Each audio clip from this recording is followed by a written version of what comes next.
Welcome back mga kabayan. Nagbabalik po muli ang inyong lingkod upang magbigay sa inyo ng mga bago at nagbabagang mga balita. Tila ba naging mainit na usapin ang isyong ito sa mundo ng social media? Matinding kontrobersya ang sumiklab matapos ang pagdinig sa Kamara kahapon kung saan umamin sina Senadora Amy at ang kanyang ina na si Imelda sa ilang isyu na matagal nang bumabagabag sa publiko kasama sa kanilang mga inamin ay ang matagal nang usap-usapan tungkol sa isang video ni Presidente Kuting na nagpapakita ng paggamit ng ipinagbabawal na gamot. Habang mainit ang pagdinig, ipinahayag ni Senadora Amy na may nalalaman siyang tungkol sa naturang video na tilabay kumakalat na sa buong bansa. Aniya, hindi na namin may tago pa ang katotohanan. Kailangan malaman ng taong bayan at ang buong kwento. Sinundan ito ng ina niyang si Imelda na nagsabi, matagal na namin itong pinagdaraanan, panahon na upang ilabas ang katotohanan upang maghilom ang sugat ng bayan. Ang video na tinutukoy ay pagpapakita umano kay Presidente Kuting na gumagamit ng ipinagbabawal na gamot na nagdulot ng malaking gulat at pagkabahala sa publiko. Ang pag-amin ni na Amy at Imelda ay nagdagdag ng bigat sa usapin at nagbigay daan ng mas malalim na investigasyon. Agad namang kumakalat ang balita sa social media at mga balita kung saan maraming netizen ang nagpahayag ng kanilang opinyon. Nakakagulat ito. Kailangan talaga ng agarang aksyon at investigasyon, ani ng isang netizen. Samantala, nanawagan naman ang ilang mambabatas na magsagawa ng masusing investigasyon upang alamin ang buong katotohanan sa likod ng video at kung ano ang tunay na kalagayan ni Presidente Kuting. Ito ay isang seryosong aligasyon na hindi dapat baliwalain. Ang integridad ng ating pamahalaan ang nakataya dito. Pahayag ng isang representante sa House of Representatives. Nananatiling tahimik ang palasyo tungkol sa issue, ngunit inaasahang maglalabas sila ng formal na pahayag sa mga susunod na araw. Ayon sa ilang insiders, kasalukuyang kinukonsulta ng pamahalaan ang kanilang mga legal na tagapayo upang maghanda ng kanilang depensa. Sa kabila ng lahat, umaasa ang publiko na lalabas ang katotohanan at magkakaroon ng katarungan sa isyong ito. Sa ngayon, patuloy na sinusubaybayan ng sambayanan ang mga susunod na hakbang ng pamahalaan at ang magiging resulta ng mga investigasyon. Well, para nga sa buong impormasyon ay panoorin na lamang ang buong video. At kung bago ka pa lamang sa aking channel, huwag kakalimutang mag-subscribe, pindutin ang notification bell at piliin ang all upang laging maging updated sa mga bago at nagbabagang mga balita. At sa mga solid viewers naman natin dyan, maraming salamat naman po sa patuloy na pagtangkilik sa ating channel. Tuloy-tuloy lang po ang laban para sa katotohanan at para na rin sa kinabukasan ng ating pinakamamahal na bansang Pilipinas. Diyos ko, ipamigay nyo na yan! Ang dami nyo pang sinasabi! Kalamidad oh! May sakuna oh! Romualdez, may bagyo! Ha? Ang dami nyo pang satsat! Ano, nag-orientation pa? Ipamigay nyo na yan! Diyos ko, my God! Imaginein mo, sakuna na! Kailangan na ng mga tao ang tubig, kailangan na ng mga tao ang pagkain. Ang dami mo pang sinasabi. Akala mo naman, Diyos ko, supot-supot lang ang ibibigay nyo. Akala mo naman gano'ng kadami, Diyos ko. Kapilang naman yan. Nakakatawa talaga mga lords, kasi imagine mo, oras na ng sakuna.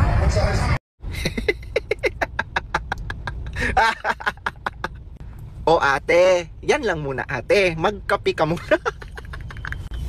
Diyos ko, imagine niyo kaya laki-laki ng pondo, sabi nila, 500 billion unprogrammed. At di ba, sabi pa nga nila, mapupunta iyon sa paayuda. Kapi! Ay, Diyos ko! Di ba? Ganto lang kayo kaliit. Tignan. Ha, ni tambaloslos. Si ate, tingnan mo yung mukha ni ate. Sabi siguro ni ate, ito lang. Sa ngayon po kasi, wala pong dumating po sa amin na ayuda sa mga kasamahan ko po, nag-aantay pa po kami ng tulong. Wala nang supply ng pagkain. Ito ang idinadaing ng mga residente na pansamantalang nasa Panggulo Elementary School sa lungsod ng Malabon. Gawa itong evacuation center at mahigit 200 individual ang nandito. Lumikas sila noon pang Martes, subalit wala pa paano sila natanggap na ayuda. Hinilabutan ako. Wala pa daw ayuda. Tambaloslos. House of Representatives. Wala pa silang ayuda. Oh, anyari? Ha? Anyari?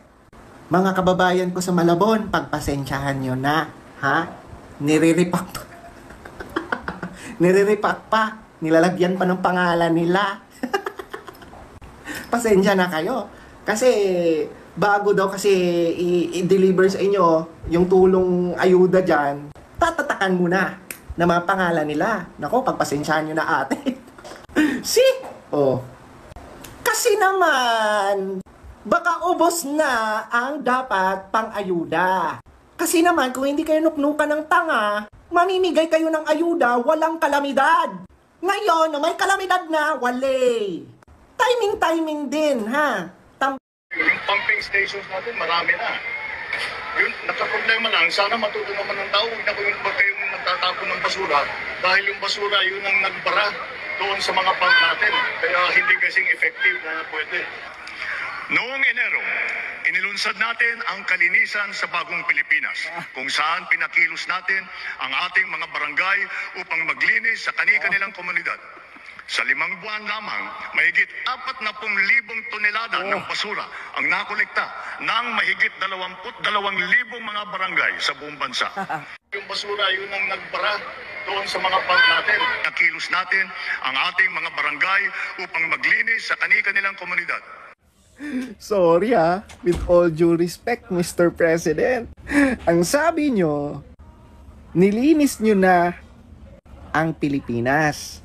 Ang sabi nyo, Mr. President, nakakolekta na kayo ng tulit-tuniladang basura. Pinagmayabang mo pa sa SONA. Tapos ngayon, ang ibiblame mo, bakit bumaha?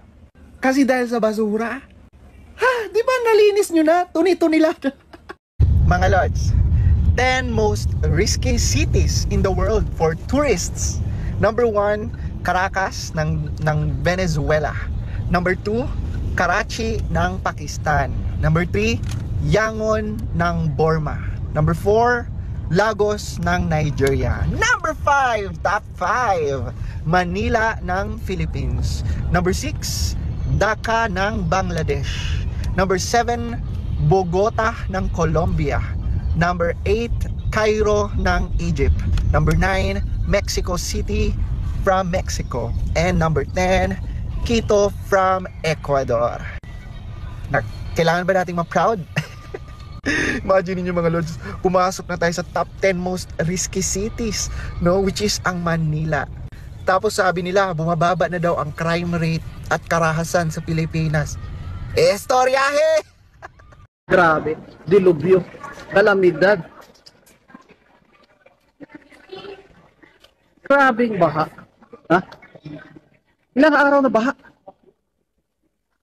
Isipin mo, may gobyerno ba tayo? Asan yung mga rescue boat, mga... Nakita ba kayong mga ano? Yan sa mga Marikina River? Mga lifeboats? Wala akong nakita.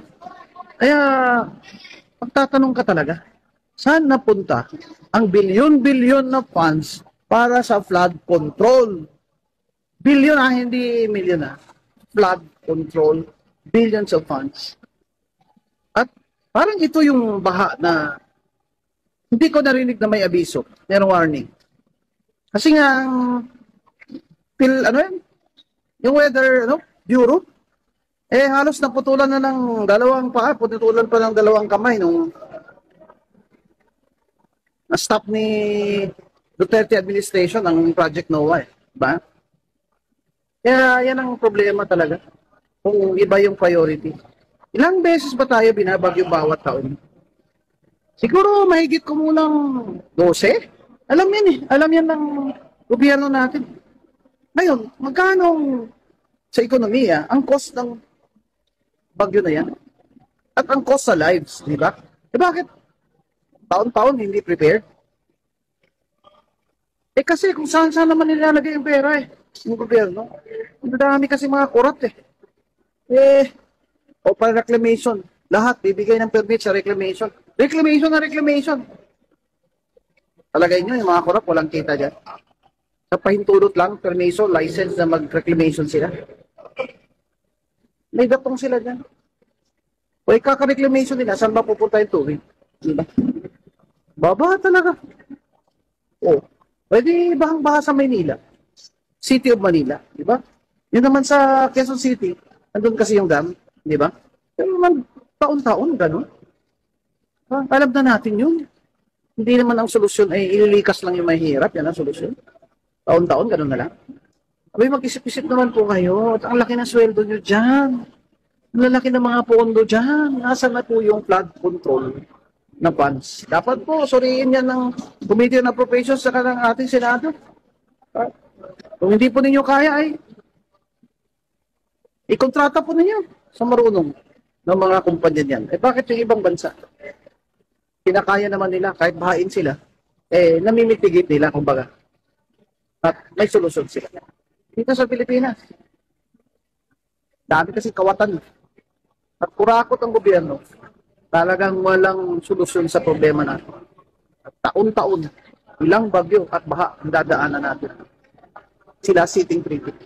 Kaya mga kababayan, magreklamo kayo, banatan nyo sa Facebook nyo. Sa TikTok nyo, kailangan. Narinig nila tayo na, we will not put up with this. We will not put up with it. Napaka-normal na titiis na lang tayo ng ganito. Hindi po to normal. Hindi normal. Abnormal po ito. Abnormal. So, mga palangga, ang mga ngagva ay abala sa pagti-take down ng video ng Pulburon video. So, ibig sabihin talagang hanggang ngayon ay natataranta ang mga Jutang Ginimes kasi nakita ng milyon-milyong Pilipino kung paano sumuyop si Bangag. Kasi nung una nating in-introduce yung ano na yan, yung pulburonic video ni Kuting, sabi ko lang naman, mga palangga, kayo na ang humusga. Panoorin ninyo si Bangag, yung mama, o di ba? Tapos sobrang nag-react at talagang nataranta etong mga bangagstra na ito. So ano nangyari ngayon? Di ba? Nagpa-press con, nataranta si Gibo at nanghamon na makikipag-ugnayan sa Amerika at pananagutin ang mga taong nag-post ng video, which is ako lang naman mag-isa. Ang nag-post, wala ng iba. Then tinakot ang taong bayan para mag-share and everything. So nakita nyo ang gesture, kahit ano pang sabihin nila ng gobyerno na ito ay hindi si Bangag. Sabi ko nga, ganun talaga. Ganon talaga ang kanilang defense. Okay, ang pangbangagang defense. Sabihin, hindi siya. Pero bakit sila nataranta at nakikipag-ugnayan sa lahat ng ahensya ng gobyerno at tinatakot kayong lahat at tinatarget kayong lahat, nakakasuhan at pananagutin? Okay? So ngayon, ngayong araw na ito, madaling araw, ay nag-release ng balita itong Philippine Star. Actually, maganda yung headline nila. PNP taking steps to take down President Ngagva Pulburon video. Wala. O, tiga mo. O, di ba?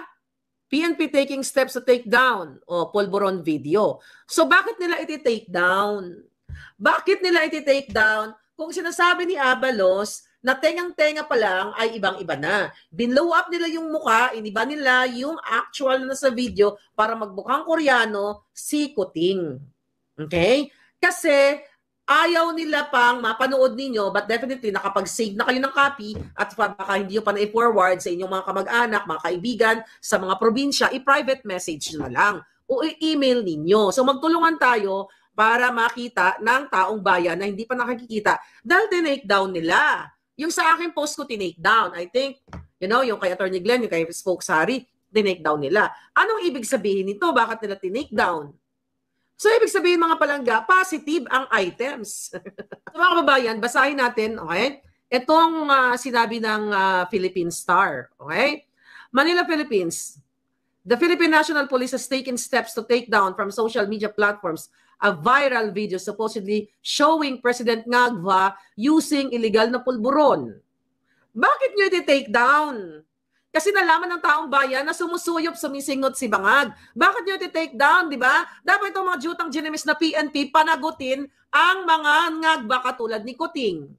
Katulad din ang panawagan ni Congressman Marcoleta na dapat si Bangag Jr. ay magpa-test ng honest to goodness, live at walang alteration. Walang deepfake AI. Si Marcos Jr., si Lisa Tanas ang numero 1 nagpapakalat ng deepfake at ng AI at nagbabayad sila ang gobyernong Bangag ng mga trolls at deepfake AI comments, di ba? Napatunayan na natin yan, nandyan sa Buldakan, ang mga comments ng kanilang vlog ay deepfake AI and trolls. So itong salot sa lipunan na gobyernong ito ang kikitil ng buhay, ang gugurgur sa inyong lahat. Dahil kitang-kita ng mata ninyo ang behavior ng pagdampot ng pulburon, ng white powdery substance, pero pilit nilang pinagtatakpan. Pilit nilang kino-cover up. Sabi ko nga mga kababayan, kung ganitong harap-harapan sa multi-milyong Pilipino, 100 million Pilipino na nakakita nitong pulboronic video na to, pilit na tinutuslok o binubulag ang inyong mga mata. How much more yung nasa likod ng camera, behind the scene, ang pagnanakaw nila, pagsasmuggle nitong bangag na gobyernong ito. Hindi yun nakikita yun mga reports lang. Eto nakikita ng mga mata ninyo. Pero pilit nilang tinitwist ang inyong utak at pinagtatakpan. Ano ang sabi ng report dito? Colonel Fajardo, the PNP Chief Public Information Officer, said the Anti-Cybercrime Group coordinated with the Department of Information and Communications Technology for the possible removal of the video from social media sites as Facebook. Kasi hawak nila ito Hawak nila ang mga social media platforms. Kasi nakikipagsabuatan yan si Lisa Tanas. Yang gobyernong ito, sino ba taga DICT? Si DICT Ivan Uy, sino ba ang head niyan? Based sa affidavit ni Atty. Glenchong, kasabwat ni Lisa na nakipag-usap sa Smartmatic para dayain o distrongkarin ang halalan 2022. Sino pagkakatiwalaan mo? Kayo ang mga mata ninyo? O si DICT Ivan Uy na kinasabwat ni Lisa na sinumpaang salaysay ni Glenchong na sila ay sa buwatan sa Smartmatic. Hindi mo pwedeng pagtaliwalaan ang mga bangag na gobyernong ito dahil even yung mga mata ninyo, ang mata ninyo ang nakaobserba, nakakita na nasa tama kayong kaisipan na hindi naman bangag ang inyong pag-iisip. Gusto nilang pagtakpan.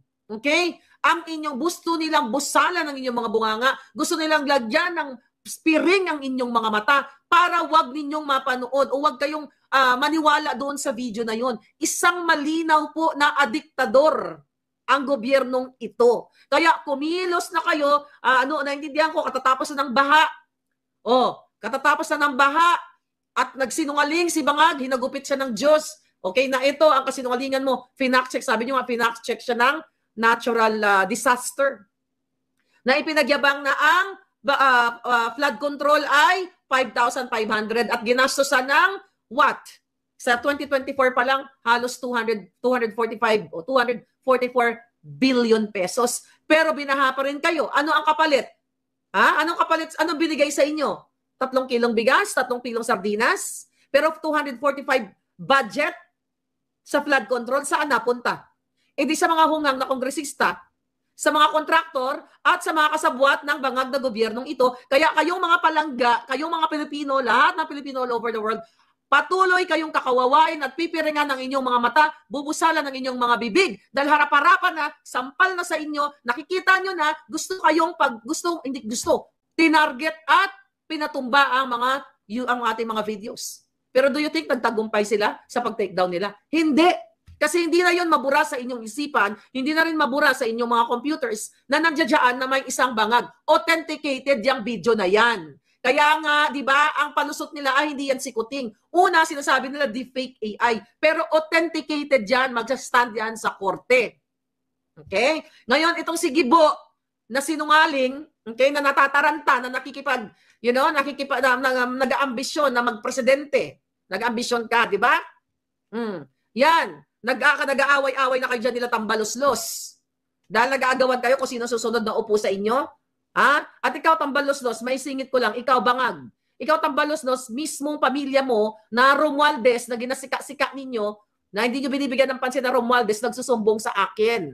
Ikaw Bangag Junior, ang kamag-anak ninyo, nagsusumbong, mga Romualdez, na meron pa pala kahit papaano konti, I don't know kung ano tong agenda nito, pero nagsusumbong na positive yung item, positive yung video, ikaw daw yon Bangag.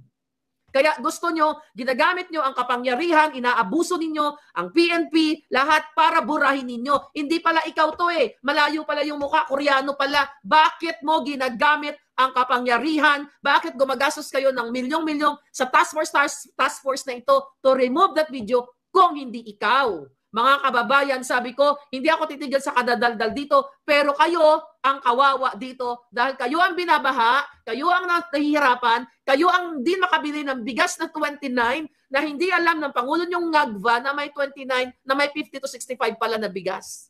Kasi lagi siyang nakatira ng pulburon. Okay, ano sabi dito? Ni Fardo. O, ayan. Naipagtulungan nga sa DICT. Sabi nila, we are reminding the public not to share the video because based on initial investigation is fake. See, wag nyo daw i-share. Based on the initial is fake. Ano yung methodology na ginamit nila? Di ba pinicture-picture lang, nilagay lang nila sa folder, binlow up lang nila? Meron ba silang thorough analysis like mga forensic experts? Wala. Okay, wala. Puro lang pag picture-picture na ganun. Hindi nila ipinaliwanag, hindi nga nila in-explain sa inyo kung ano ginamit nila. Ang sinabi lang nila, spectral imaging ek-ek. At based sa, I think kay, sino yung nag-research doon? Si SAS. Yung spectral imaging na yon ay ginagamit lang sa mga documentation. I mean, sa pag-check ng documents kung legit or not sa video. Okay? Kasi ang ginawa nila, kung titignan niyo matatalinong mga palangga, ang pagpo-forensic ng isang, bakit ko alam yan? Kasi in-explain yan sa akin ng forensic expert dito sa Jamaica. So, ano ang way niyan? May tinatawag pa silang morphological process. Google nyo na lang. Morphological process, yung mga pixels, yung maraming mga very technical na mga analysis. At hindi yan pwedeng 30 minutes lang ang pag-a-analyze niyan. Okay? Actually, ang minimum hours niyan sa pag-analyze based sa forensic expert, okay, na kinonsult ko dito sa Amerika. At para sa kalaman ninyo, hindi lang ako sa Amerika nag-consult niyan. Okay? Even outside America. Alright? Bago natin inilabas yan. So, minimum hours to analyze the video. The video. Okay? 5 hours to 20 hours. Pero dahil picture lang ang inanalyze ng mga hunghang at nag-focus sa tenga, tenga, hindi nag-focus sa eyebrows, dito sa eye bag, sa lips, di ba? Sa hair, wala. Kasi ayaw nila mag-focus. Kasi the intention is para ampatin ang wildfire. Para takpan. Dahil nakita na ng buong mundo kung paano sumigot ang presidente nyo eh. Di ba? So kaya ganun. Ngayon, ginagamit nila ang kapangyarihan ng gobyerno. Kaya forever kayong kawawa, forever kayong third world country. Forever na dugyot ang Pilipinas. Forever na manglilimahid kayong lahat. Maliban sa may mga negosyo o negosyong nakakadikit sa gobyerno na hindi nagbabayad ng tamang buwis. Maliban sa mga kongresista, na mga senador, mga politiko na araw-araw kayong pinagnanakawan, forever kayong maghihirap. Bakit? Tignan nyo, mga middle class. Binaha kayo. Anong gagawin nyo ngayon? Kuting-kuting pa rin? Sino ang may kasalanan ng baha na yan? Ang gobyerno. Kasi ang pera ninyo, ang taxpayers' money, ay pinondo dyan. Imagine nyo just for 2024. 2024, this year. 244 billion pesos. I believe, first time in the history, kung hindi ako nagkakamali, sa pagkatanda ko bilang isang buhay na ako ay lumaki dyan sa Maynila. Okay? Na naranasan ko rin ang bagyo at baha. First time na binaha kayo ng ganyan sa karamihang bahagi ng Maynila o ng National Capital Region. Bakit? Kasi ang pera ninyo, ang taxpayers' money ay kinamkam ng kongresista, ng senador, ng kontraktor at tiwali na ahensya ng gobyerno. Sino ang may kasalanan? Okay? Kayo. Bakit? Hinahayaan nyo magnakaw ng magnakaw at nakikita nyo na yung video ni Kuting, okay pala, nakasmile pa lang kami. Ay, hindi yan. Okay lang yan, kahit sumisingot. It's your life, it's not my life. I'm telling you. Kayo ang tumurag sa baha. Kayo ang lumusong sa baha. Kayo ang naglimas. Naranasan ko na yan, ang paglilimas ng tubig. Lahat yan, mga naranasan nyo ngayon, naranasan ko na yan. Kaya ganito ang pakiramdam ko na natakasan ko na, at least so far, wala pa naman ako na naranasang dilubyo dito sa California. Diba? Hindi naman kami binabaha dito, more on, may mga part pala in the past, meron, pero dito konti lang. But anyway, yaan kayo ang nahihirapan. Nakita nyo na ang video na yan. Pinati-take down nila. Imagine nyo ginagamit. Nasaan ang power? Nasaan ang kalayaan ng mga Pilipino na ipakita sa buong angka ninyo ang video? It's like, kung wala tayong Facebook, kung walang social media, ang equivalent niyang ginagawa nila, ginugurgur kayo.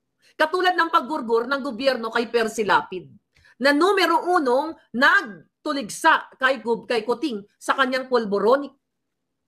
Okay? So kayo ang kawawa, hindi ako. Do you think kawawa ako pag ayaw nyong kumilos? Ayaw mag-speak up? Hindi. Kayo ang kawawa, kayo na naman ang babahain. Ngayon, panahon na ng baha, panahon na ng tag-ulan. Ano ang sabi ng DPWH? Ha? Ano ang sabi nila? Ay, kaya kasi binaha, nagkataon malakas ang ulan. Nagkataon daw malakas ang ulan, kaya kayo binaha. Tapos si Marcos Jr. nagyabang sa kanyang zona na may 5,500. O tapos bilang naglabas, gagawa siya ng what? Magbubuo siya ng National Flood Control Plan or Master Plan? Really? So yung pinagyabang niyang, which is alam naman natin na walang 5,500 na flood control, ibig sabihin hindi dumaan sa proper planning. So yung mga pinagsasabi niya sa zona ay mga katang-isip lamang at gawa-gawa panlilin lang sa inyo. Ulitin ko mga kababayan ko, okay? Na kayo ang maghihirap, kayo ang magkakaroon ng sakit kapag binaha ang inyong mga anak. Kayo naman nababasa ang inyong imagine, baka mga pictures ninyo. Ako, mga old photos ko nung bata ako nawala kasi nabaha kami Oh, yan, baka I hope yung sa inyo na iligtas ninyo. Nakita niyo yung iba hanggang bubong. 'Di ba? Bubong na lang ang naiwan, nasa taas na sila. At hindi nire-report ng mainstream kung ilan ang nangamatay. Kung ilan ang casualties. Pinipigilan ba sila ng bangag na gobyerno para hindi i-highlight kung ilan ang mga nasawi? Halos wala ka makita Ang ina-highlight nila si bangag. Well, dito nga nagtatapos ang bidyong ito.